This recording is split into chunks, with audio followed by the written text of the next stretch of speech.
بسم الله الرحمن الرحيم. السلام عليكم إخوتي الطلبة، كيف حالكم؟ كيف الصحة؟ درسنا اليوم 10، وفي هذا الدرس سنواصل ما تبقى من الجمل المتداولة حول اللقاء والمقابلة، فتعالوا نبدأ على بركة الله. الجملة الأولى عندنا: هل أنت تسكن في الجامعة؟ عندما نلتقي بشخص ونتعارف عليه ونعرفه جيدا من أين هو، كيف هو، ثم سنسأل: هل أنت تسكن في الجامعة أو تسكن في الكلية أم تتردد إليها؟ معنى هذه الجملة: تعرفون معنى السكن وهو الإقامة. أنت مقيم بأي مكان.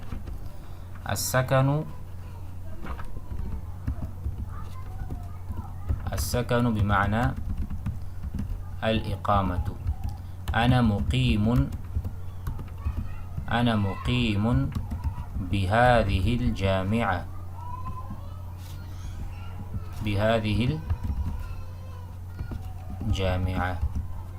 وأنت أين تسكن؟ ومثل هذا. وبعده كان أم تتردد إليها. تردد إلى مكان.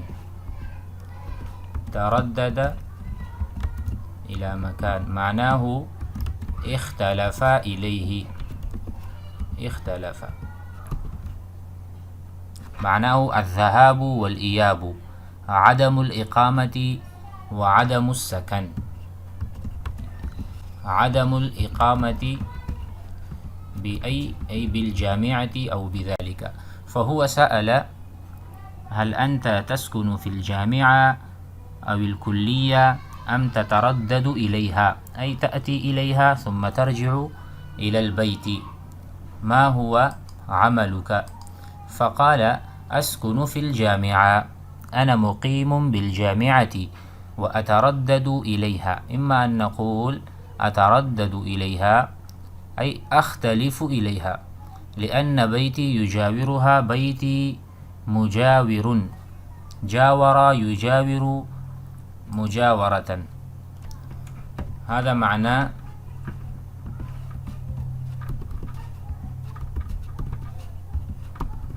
جاور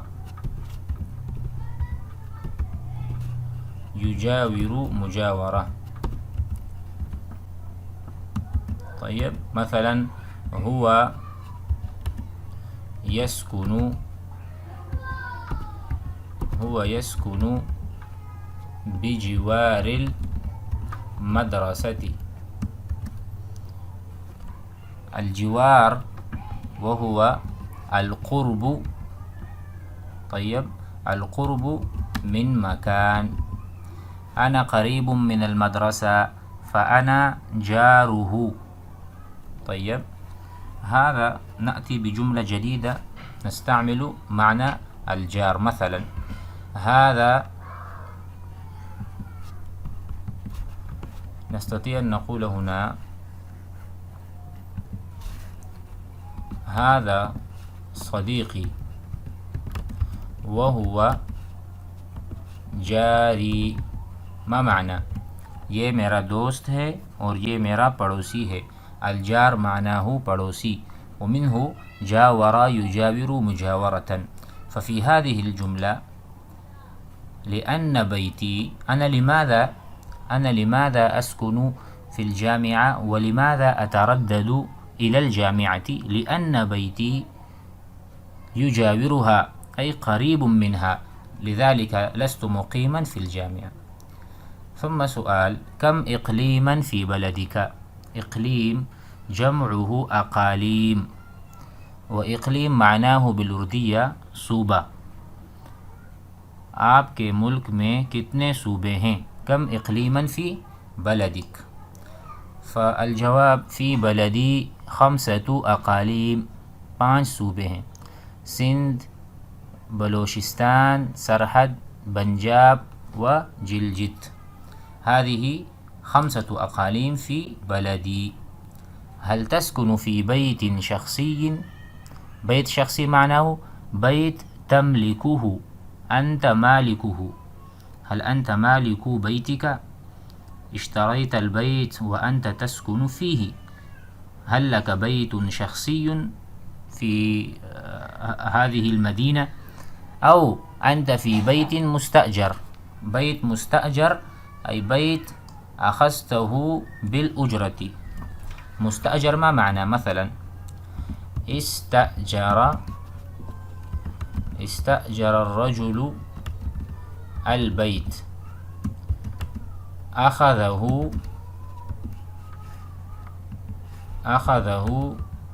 بالأجرة، هذا معناه. مفهوم هذا؟ أخذه بالأجرة يعني هو يعطي الأجرة شهريا، كل شهر وهو يدفع الأجرة ويسكن في البيت. إن كان بيتك شخصي فأنت لا تدفع الأجرة، وإن كان مستأجر أنت تدفع الأجرة، تدفع الكراء. استكرى يستكري، هذا الفعل كذلك مستعمل. أنا استكريت بمعنى كرايا پر لینا، أنا استأجرت أجرت پر لینا. استكريت هذا الفعل كذلك يوجد ويستعمل في اللغة العربية. مثلا استكريت، استكرى يستكري.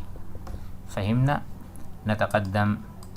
فالجواب أسكن في بيت شخصي، أو الجواب أسكن في بيت مستأجر في الشقة. الشقة جمعها شقق، الشقة جمعها شقق، وبالأردية نقول فليت. طيب العمارة كبيرة وفي العمارة شقق، اسمه فليتس होते हैं. فهناك أسكن في بيت مستأجر، وهذا البيت بيت في العمارة شقة، فليت है. طيب فبعده مثلا نستطيع في اللقاء والمقابلة أن نسأل المخاطب: هل أنت متزوج؟ تزوج يتزوج. هل تزوجت؟ क्या आपने शादी की है؟ وسؤال: هل أنت متزوج أم أعزب؟ رجل أعزب معناه ما تزوج بعد، لم يتزوج بعد، إلى الآن ما تزوج، فهو رجل أعزب. والذي تزوج هو متزوج. مثل ما نقول رجل كاتب، الذي يكتب. والذي لا يكتب نقول أمي، فالأمي الذي لا يكتب، والكاتب هو الذي يكتب. مثل هذا. طيب فالجواب نستطيع أن نقول في جواب هذا السؤال يمكننا أن نجيب: أنا متزوج، أو أنا أعزب، أو أنا على وشك الزواج. على وشك معناه قريب إلى الزواج. طيب يعني تمت الخطبة، الخطبة النكاح، تمت الخطبة نكاح हो गया وبقي الزواج، فأنا على وشك الزواج بمعنى كل الاحتياجات اشتريتها وهي متوفرة موجودة مهيئة، بقي فقط الزواج ونحن عينا التاريخ وسوف نتزوج. ففي مثل هذا نقول: أنا على وشك الزواج، قد وصلت إلى هذا السن وتجاوز عمري 25 سنة، وأنا على وشك الزواج، قريب من الزواج. وأنتم درستم في أفعال مقاربة: أوشك، قرب، أوشك، كاد، ففيه على وشك الزواج. أو نقول لست متزوجا. فكل هذه الأجوبة نستطيع أن نتكلم بها. حسنا، قد شرحنا معاني الكلمات، والآن نريد أن نتدرب على التلفظ. نتدرب على التلفظ. اقرأوا معي واقرأوا بعدي. هل أنت تسكن في الجامعة الكلية أم تتردد إليها؟